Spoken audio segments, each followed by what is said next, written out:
دوستو، ایک استاد تھا۔ وہ اکثر اپنے شاگردوں سے کہا کرتا تھا کہ یہ دین بڑا قیمتی ہے۔ ایک روز ایک طالب علم کا جوتا پھٹ گیا۔ وہ موچی کے پاس گیا اور کہا، میرا جوتا مرمت کر دو، اس کے بدلے میں تمہیں دین کا ایک مسئلہ بتاؤں گا۔ موچی نے کہا، اپنا مسئلہ اپنے پاس رکھو، مجھے پیسے دو۔ طالب علم نے کہا، میرے پاس پیسے تو نہیں ہیں۔ موچی کسی صورت نہ مانا اور بغیر پیسے کے جوتا مرمت نہ کیا۔ طالب علم اپنے استاد کے پاس گیا اور سارا واقعہ سنا دیا۔ لوگوں کے نزدیک دین کی قیمت کچھ بھی نہیں۔ استاد عقل مند آدمی تھے۔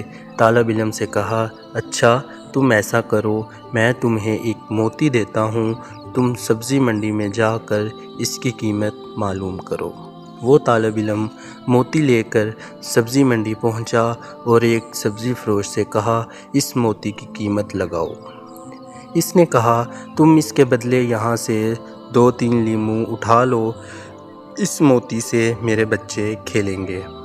وہ بچہ استاد کے پاس واپس آیا اور کہا، اس موتی کی قیمت 2 یا 3 لیموں ہے۔ استاد نے کہا، اچھا اب تم اس کی قیمت سنار سے معلوم کرو۔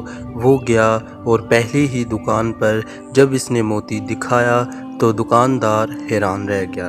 اس نے کہا، اگر تم میری پوری دکان بھی لے لو تو بھی اس موتی کی قیمت پوری نہ ہوگی۔ طالب علم اپنے استاد کے پاس آ کر سارا ماجرا سنایا۔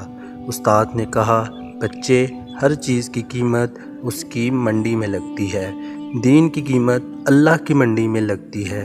اس قیمت کو اہل علم ہی سمجھتے ہیں، جاہل کیا جانے دین کی قیمت کیا ہے۔ جزاک اللہ۔